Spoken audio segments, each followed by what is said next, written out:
Okay, now I want to show you a way that you can share some multimedia stuff. Basically, photos is probably the main thing. So what I'm going to do is I'm going to go to the little Photos button here. And oh, by the way, first of all, let me shrink that down. One thing that you want to do, that you can do, if you want to take a screenshot of your iPad, so if you want to take like a little snapshot of the iPad, if you push the home button and the power button at the same time, you can do that. So I'm actually going to take a screenshot of my iPad just to show you how easy it is. So I will just hit the home button here and then the power button on top there. So I'll do that. And okay, so when you see that little flash there, that means that it did what you wanted it to do. So wait a second, let me make that bigger again. That did not work. Okay, that's not what I want to do either. Okay, there we go. Got it back.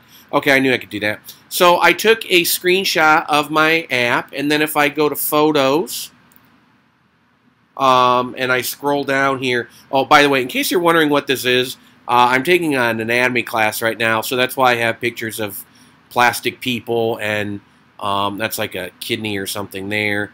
So anyhow, here is the picture that I just took. So I'm going to touch that picture. And then I have several options. So I can edit it if I want to. And if I want to crop it, I just touch that. And then you see these little corners come up here. You can drag those if you just want to save part of it. And then go ahead, if you're happy with that, you can just push the crop button again and it goes away. There's some other little filters and things here you can do.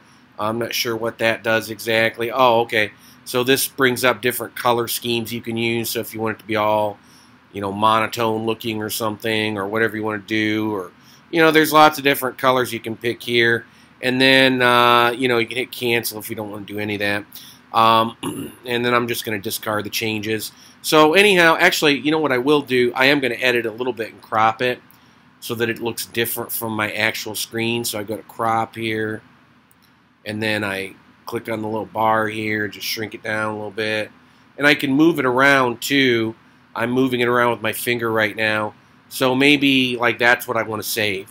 Okay, if I don't want to save that, I can hit reset. Or, you know, you can turn it here too with this. So, whoops, that did not work. Okay, so, oh, there we go. Okay, so I can turn this little dial here with my finger. And then I'm just going to, when I'm done, I'm going to hit done here. Okay, so this is my edited picture. I'm going to scroll back out so you can take a look at it there. That's the edited picture. You know, if you've got your iCloud account set up, anytime you take a picture on any of your devices, it's going to show up here in what's called your photo stream. But you can also have shared photo streams as well. So here are some shared photo streams that I've got here. I've got some of my family and things like that. And then down here are albums. You can touch that, and that brings up some other things. As you can see, I have lots of plastic body parts on my phone. So anyhow, go to Photos here.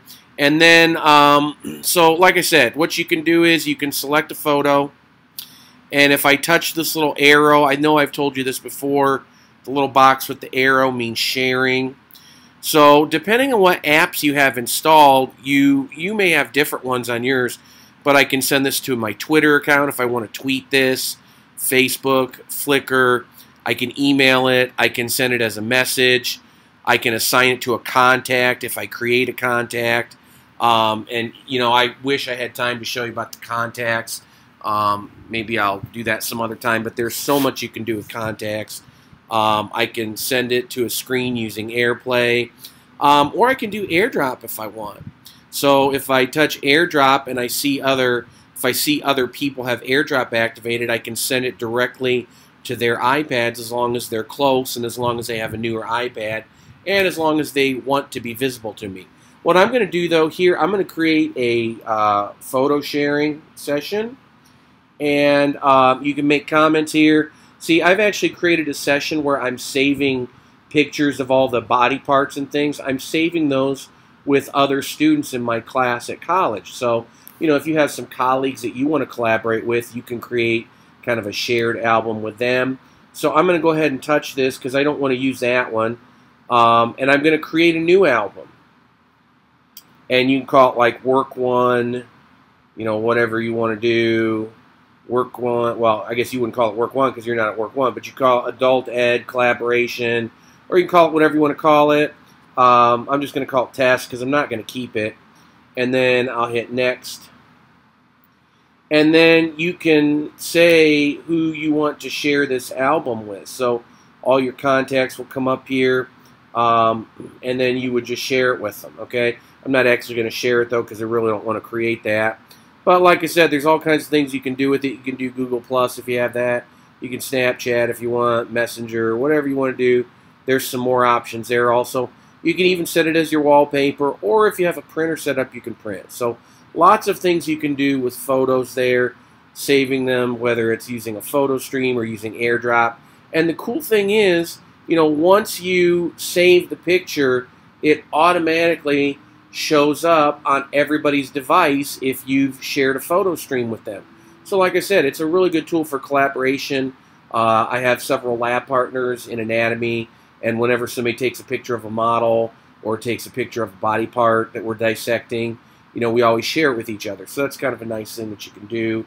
So anyhow, that's how you use photos, and hopefully you found that helpful. And I will talk to you again soon.